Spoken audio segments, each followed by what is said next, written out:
जय श्री बालाजी दोस्तों, explore endless roots में आपका स्वागत है। मैं हूं आपका होस्ट राजीव। आज हम पहुंचे हैं राजस्थान के चुरू जिले में स्थित सालासर बालाजी धाम। ये सिर्फ मंदिर नहीं बल्कि करोड़ों लोगों की आस्था का केंद्र है। हर साल यहाँ लाखों श्रद्धालु अपनी मनोकामनाएं लेकर बालाजी के दर्शनों के लिए आते हैं और कहते हैं जो भी यहाँ सच्चे मन से आता है बालाजी उन्हें कभी खाली हाथ नहीं लौटाते। सालासर बालाजी की एक खास बात है कि यहाँ बालाजी को देसी घी के लड्डू बहुत ही प्रिय हैं। इसलिए आप जब भी दर्शन करने के लिए आएँ बालाजी के लिए देसी घी के लड्डू और पान का प्रसाद जरूर लेकर जाएं। इससे बालाजी बहुत ही प्रसन्न होते हैं। अब बात करते हैं मंदिर के इतिहास के बारे में। दोस्तों, सालासर बालाजी मंदिर का इतिहास बहुत ही रोचक है। दोस्तों, वीडियो में आगे बढ़ने से पहले आपसे एक निवेदन है कि अगर अभी तक आपने हमारा चैनल सब्सक्राइब नहीं किया तो सब्सक्राइब कर लें और बेल आइकन को भी दबा दें ताकि आप हमारे परिवार का हिस्सा बन सकें। मान्यता है करीब 350 साल पहले नागौर जिले के असोटा गांव में एक किसान अपने खेतों में हल चला रहा था। तभी उसके हल से किसी कठोर चीज टकराने की आवाज़ आई। जब किसान ने मिट्टी को हटाया तो वहां से भगवान हनुमान जी की एक अद्भुत मूर्ति निकली। उसी रात असोटा के ठाकुर जी को सपने में आकर हनुमान जी ने कहा कि मेरी उस मूर्ति को सालासर ले जाकर स्थापित किया जाए। यही बात हनुमान जी ने संत मोहनदास जी के सपने में आकर भी कही कि मेरी उस मूर्ति को सालासर ले जाकर स्थापित किया जाए। संत जी, कल रात हनुमान जी ने मुझे स्वप्न में आदेश दिया कि उनकी मूर्ति को सालासर ले जाया जाए। ठाकुर साहब, यही आदेश मुझे भी मिला। ये प्रभु हनुमान जी की इच्छा है। मेरी इस दिव्य मूर्ति को सालासर ले जाकर स्थापित करो, वहीं मेरा पावन धाम बनेगा। अगले ही दिन ठाकुर साहब और संत मोहनदास जी ने गांव वालों के साथ मिलकर बालाजी की दिव्य मूर्ति को बड़े सम्मान और श्रद्धा के साथ बैलगाड़ी में विराजमान किया और सालासर गांव लेकर आए। सबसे बड़ी बात ये मानी जाती है कि बैलगाड़ी बिना किसी कठिनाई के सीधे उसी स्थान पर आकर रुकी जहां आज सालासर बालाजी का भव्य मंदिर स्थित है।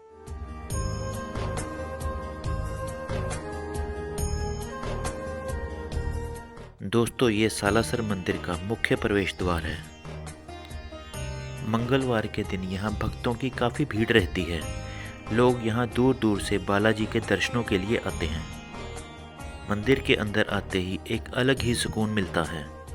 आपको ऐसा महसूस होगा कि सच में भगवान हमारे कहीं आसपास में ही हैं। मंदिर में इस वृक्ष का भी बहुत ही महत्व है। इस वृक्ष के पास लोग लाल कपड़े में नारियल बांधकर अपनी मनोकामनाएं व्यक्त करते हैं और बालाजी से अपने परिवार की सुख शांति और समृद्धि की प्रार्थना करते हैं।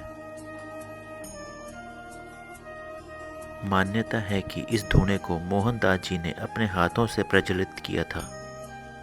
सालासर में भव्य मंदिर बनने से पहले संत मोहनदास जी इसी स्थान पर पीपल के पेड़ के नीचे धूना जलाकर साधना किया करते थे। कई सालों से आज भी यह धुआं लगातार जलता हुआ दिखाई देता है और इसी धुएं के पास मोहनदास जी की मूर्ति के दर्शन भी होते हैं। कहते हैं कि मोहनदास जी को बालाजी महाराज ने जिस रूप में दर्शन दिए थे वह दाढ़ी मूंछ वाला स्वरूप था। आज सालासर बालाजी मंदिर में बालाजी के उसी रूप में दर्शन हैं। दोस्तों, आज भी वह 350 साल पुरानी बैलगाड़ी को बहुत ही संभाल कर मंदिर परिसर में रखा गया है जिसमें भगवान को सालासर लाया गया था। सन 1850 में संत मोहनदास जी महाराज ने मंदिर परिसर में जीवित समाधि ली थी। आज भी यहाँ उनकी समाधि और प्रतिमा के दर्शन होते हैं। मान्यता है कि आज भी संत मोहनदास जी महाराज की दिव्य उपस्थिति मंदिर में रहती है और वे बालाजी की आरती में भी मौजूद रहते हैं। आप जब भी सालासर बालाजी आए मंदिर परिसर में इस हॉल में बैठकर हनुमान चालीसा का पाठ जरूर करें। बालाजी के दर्शनों के बाद जैसे ही हम बाहर निकले आसमान में बारिश की बूंदें बरसने लगी। लगा जैसे बालाजी ने अपनी कृपा से मौसम भी सुहावना कर दिया। मंदिर से बाहर आने के बाद बारी थी कुछ खाने की। राजस्थान आए हैं तो यहाँ की कड़ी कचौरी और चाट पापड़ी का स्वाद लेना तो बनता है। हमने भी गर्मा गर्म कड़ी कचौरी और चाट पापड़ी का आनंद लिया।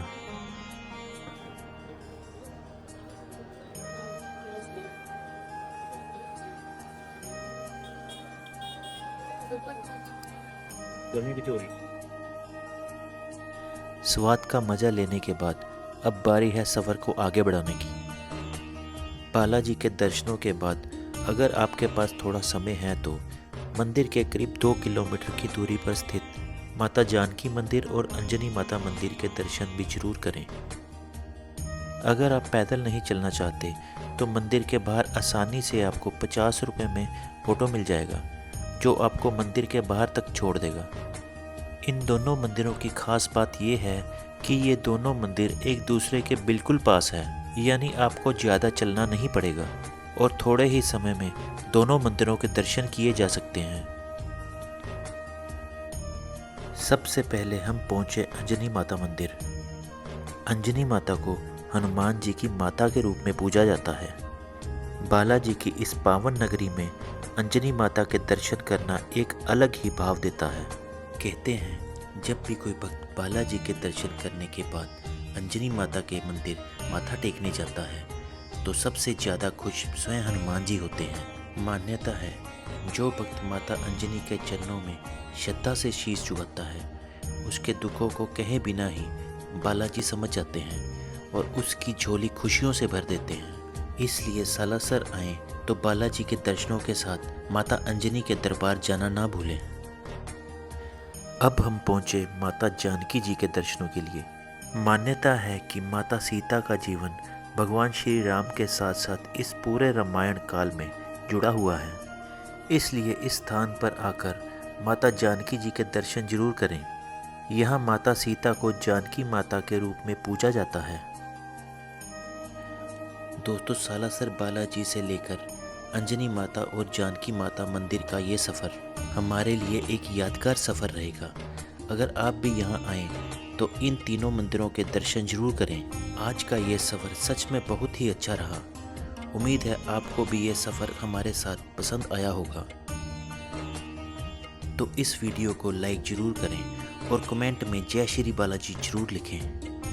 तो मिलते हैं आपको जल्द ही एक नए सफ़र में।